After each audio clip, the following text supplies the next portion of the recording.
Good evening, everybody, and thank you, Dr. Bedi, for the introduction, and thank you, Dr. Khanna, for allowing Venus Association of India to be part of your meeting every year, and we are really thankful. We'll talk about a little bit about lasers. You see, when I started doing laser around 20 years back, as a surgeon, getting into the laser was slightly, not taken up very well, and slowly and slowly we keep on going into the laser deeper and deeper, and more laser kept on coming. But in the last few years, so when we went into the surface lasers, then we started realizing that it's a lot of things which we must know, and just by putting in the laser fiber inside and burning the vein may not be the only thing which you should know, because if you're using laser, then I feel the laser physics should be known to everybody. I've tried to make the talks as simple as possible, but of course there is a there are slight physics involved in it.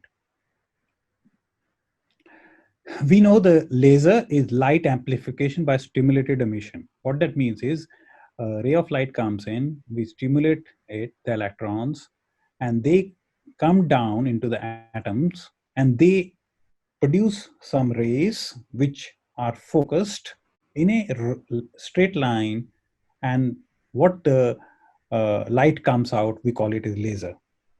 You see the difference in the picture? The laser light is monochromatic as compared to the light which we see in our home. It is one directional. So you see, when we light the bulb at our home, it goes in all the areas. It's collimated. So all the rays are in one direction and parallel to each other. And the rays what we have in the bulb or in the torch, they are non-collimated. So this is the basic difference you can see about from the normal light, what we see. How does a laser is produced? So imagine there is a tube inside, which you can see at the top.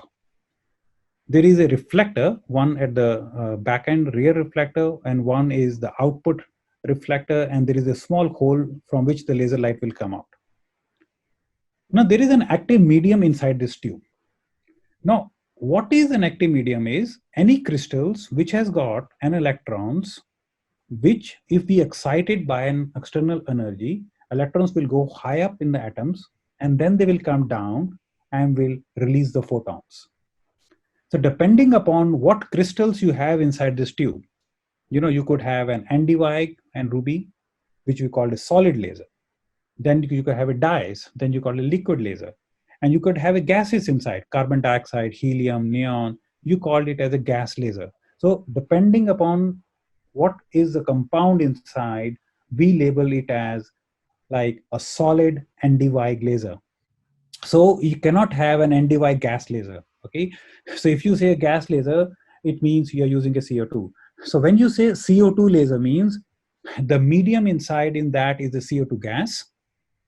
So you put in a high voltage source, the electrons gets excited in the CO2, and when they come down, they will discharge some photons, and these photons will be put into a small hole. They will come out, and then they will do what the CO2 laser has to do. So this is how the laser is produced, and this is how the nomenclature works. When it comes out, the light, when it comes out, the laser fiber, it can do basically three things. Actually, four things I should say. One is it reflects. Second is it gets absorbed. Third is it gets transmitted to the tissues. And fourth is scatters. So once it gets the absorption of the light, that actually brings most of the tissue effects. So all the things which gets absorbed, they result in photothermal, photochemical, and photomechanical actions by the laser. So how does, when you discharge a laser, so this laser energy in the tissues, when it goes, gets absorbed mainly by the four chromophores. So do you see any tissue in our body that will contain either melanin, will contain hemoglobin, blood vessels, water, blood vessels and tissues, and a tattoo ink. So let's take the tattoo ink out of the chapter. So basically three chromophores which are there. So you put in laser anywhere, these three compounds will come out. If you go from the skin, the melanin will be there. If you go endovascular into the veins, only the hemoglobin and water which will be involved. So this is what we call as chromophores. Basically, there are two types of laser. One is an ablative laser. What that means, you can see from the diagram. So you put in the laser, it will vaporize the skin. So that is called an ablative laser. So examples of ablative lasers are CO2 laser, carbon dioxide, very strong. Non-ablative laser is you put in the laser, the skin will get absorb the heat, will damage some tissues, but the skin will still be intact there. So which is what we are interested in. So in our phlebology practice, mainly we use a non-ablative lasers. Then we also need to understand the UV spectrum. This is very, very important. There are a few things which I want to point out. So you have to understand 400 to 700 nanometers is the visible spectrum where we see the light. And you all know that formula which heard in schools, Bibgyor. Bibgyor means which you see it in the when there is a rain, you see the all that in the sky, rainbow. So all these colors is there. So that happens because a ray of light passes through a prism. When it comes out, it produces these 7 colors which are visible to us. So on the left side is a violet, and on the right side we got a red. So anything wavelength which is below the violet color, we call it as an ultraviolet rays. So anything which is above the red colors, we call it infrared rays. So that's very important. So most of the lasers, what we use in the skin practice, they fall into the visible spectrum, means their wavelength is 400 to 700 nanometers. All other lasers, what we use into a phlebology practice, they fall into the infrared group. Means 810, 980, 1064, 1470, 1940, all these lasers, they fall into the infrared. So you can also say they are infrared lasers, or you can name them according to the source from where they are produced. So what do you mean by this? Very important terms which comes into is, look into the visible spectrum light. So when you say argon laser, what do you mean by that? Argon is a gas. So it's a gas laser. So gas is the medium which is used. And once the laser comes out, it produces a wavelength lasers of 480 and 540. So when you say ND-YIG, it's another solid laser, and it can produce different wavelengths.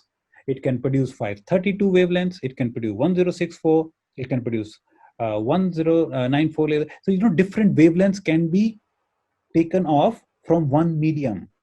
So we can selectively see what wavelength lasers you want to use in that particular patient. So you see there are diode laser and nelium lasers, diode laser, ruby lasers, alexandrite lasers.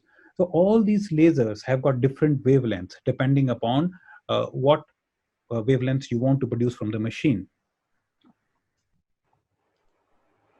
Then comes a very important point is, what laser, now we know how the laser is produced. We know how different wavelengths have different names and different lasers. And ND-YIG can produce different wavelength lasers. So one compound can produce different wavelengths. Now we want to understand what laser can be used in which condition, because you have to understand what pigment will absorb that laser. That's how you are going to decide which laser you are going to use. So let's see. These are the two graphs. You see the black line, that means melanin. And the brown line is an oxyhemoglobin. And the blue line at the bottom is the water. So look into this first. Let's take an example with a KTP laser. Now KTP laser, if you use, it gets maximum absorbed by melanin. So anything which is in the skin, you can use a KTP laser because it's going to be absorbed maximum by the skin there. Look into the alexandrite. So absorption melanin less, but also oxyhemoglobin also gets absorbed. Alexandrite can be used for different conditions in the skin and in the dermis. Look into the ND-YIG 1064. Look, very less absorption of the black melanin, good absorption into the water and the oxyhemoglobin. So we can use ND-YIG laser to treat the blood vessels and without damaging the skin. So that's why ND-YIG 1064 is used for cosmetic lasers. Similarly, if you look into the water absorption, look into this 1064 ND-YIG gets absorbed into the water, but look into the latest ND-YIG, which has a 1940, that gets absorbed by maximum absorption into the water. So that produces a slightly better effects into the blood vessels. So this is the trial, this is the studies which has been done in the last few years, where it has been shown when you see the 1470 wavelength, look how much it's absorbed into the water as compared to when you see the 1940, the thick red line, it gets maximum absorbed into the water and less absorbed into the hemoglobin. So 1940 laser as compared to 1470 laser is 4 times more absorption into the water. So that's why it's more important to look into that. So this is just an example of ND-Weig. It contains various compounds. You put into the tube and produces the laser. And these are the different wavelengths of laser which you can produce from this compound. Then we need to look into the, now you know how the laser is produced, you know which laser you're going to use. So you want to treat the skin, you use KTP lasers, you want to use the blood vessels, you take the laser which gets absorbed into the hemoglobin and the water. So this is how we decide different lasers in our body. So you want to burn the hairs, so you use the laser which gets a maximum absorption into the melanin pigment, so that you can destroy the hairs. So that's how we decide different lasers. So once you have decided the different laser, then you need to do different things. So how much laser you're going to give to the skin? You know, wavelengths you have decided. So now you're going to see how much energy you're going to give, for how long, what is thermal relaxation time, and what is pulse repetition rate. So let's look into wavelengths first.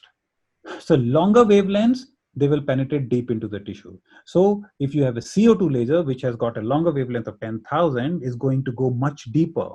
If you use a KTP laser, visible wavelength laser, it will just remain under the skin. That's why it gets maximum absorption into the melanin. So this is a very important chart. Starting from the IPL, intense pulse light, that laser is only very superficial. You see the skin and the dermis? And you look at the end chart here, NDY1064, it goes deep into the dermis, nearly up to the subcutaneous tissue. So that's very important. So you also now you can decide the laser according to the depth of the skin where you want to go to treat these patients. Then you also decide the energy what you're going to give. So higher the energy joules you are going to give, the more you're going to burn. It's a very simple principle. So you need to decide different molecules, different areas, how much joules you're going to use per centimeter square, which is called a leads.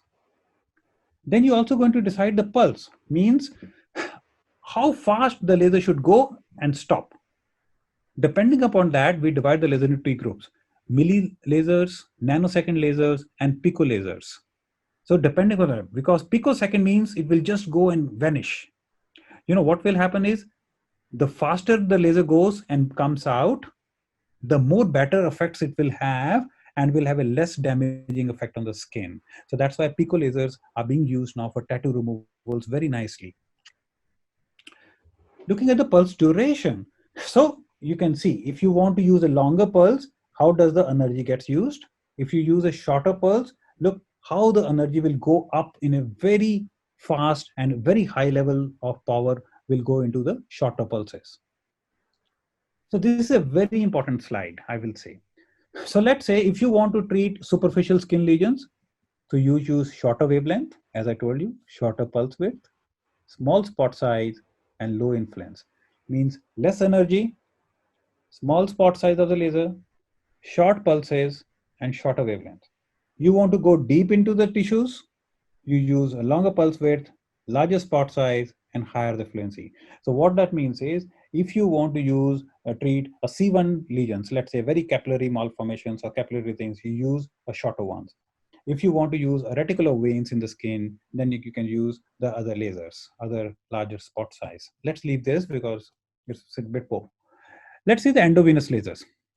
So, you know, we have been treating 980 nanometers, before that 810, then a 1470 because it got better absorption into the water. Then we got 1940 laser, which got more water absorption. So what we deal with here is, as we kept on getting a higher water absorption, you can see what has happened with the leads. What that means is, we are using less and less energy. So in 980 laser, we were using 140 to 50 joules per centimeter energy. So you'll get more damage to the blood vessel, you will get more bruise, more pain. When 1470 came in, we started using 60 to 80 joules per centimeter. So we used to have less hematomas, less bruise. Then we start using 1940 nanometer laser from 6 months to 1 year, and you use more and less energy. So we feel that there will be a less bruise, less cord formation, and patient will have much better pain relief. So these are the various studies which has been done with the latest 1940 laser, and in numbers you can see, and it has shown a similar results to 1470 with slightly less hematomas and pain.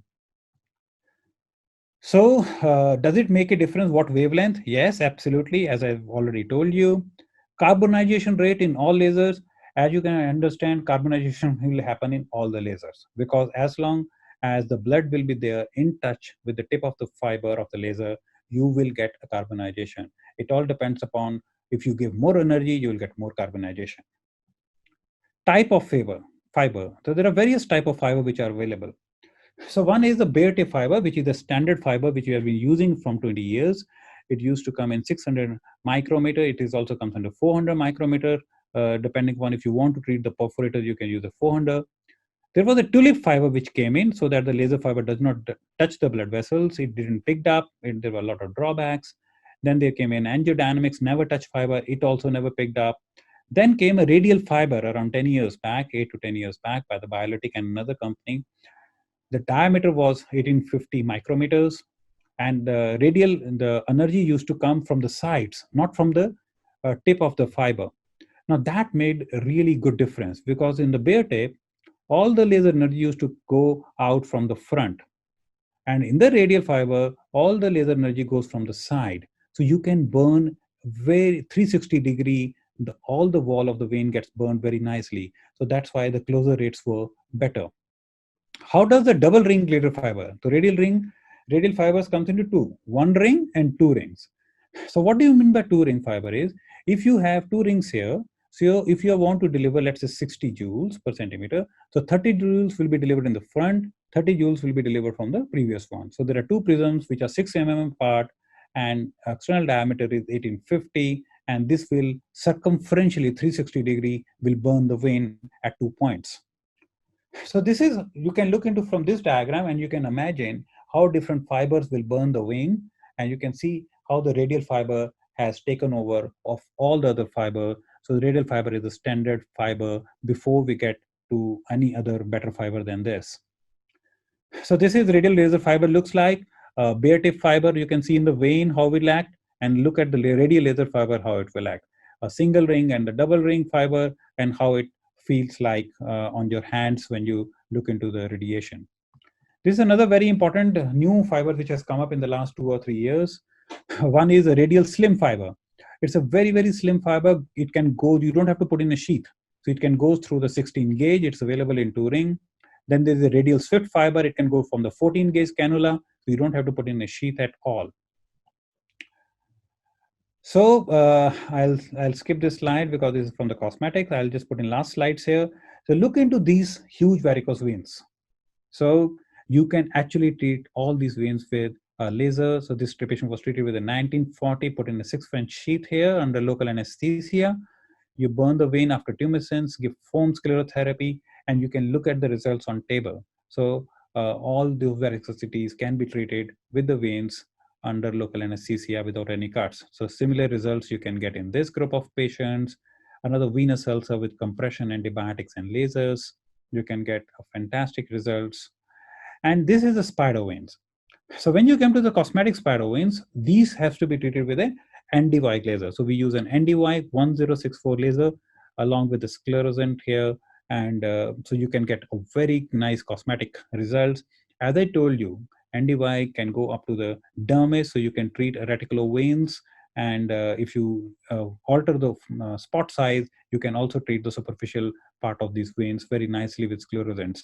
And similarly, reticuloveins and the spider veins can be treated. This is another patient at 7 days immediately. So you can see some pigmentation there, which will disappear at 3 months. So in the end, I will say, be a responsible laser clinician. You should consult the patients, document very well, control the laser hazards, and must take care of the equipments. Thank you. Thank you, Rahul. That was very good. And I think it's better we'll have the questions in the end. Last session, we always keep like little open so we can discuss in detail. I know there are a lot of questions here, and I think let's go to Amira, who's going to be talking about the tips and tricks of doing endovenous laser therapy. Dr. Amira is a very senior vascular surgeon. She's also in the faculty and in the board of International Society of Endovascular Specialists. And she's the president of the Moroccan Board of Vascular Surgery and also the Moroccan Society of Vascular Surgery. She herself runs a big meeting every alternate year, and it's been attended by the top vascular surgeons and cardiologists of the world. So Amira, can we have your slide, please?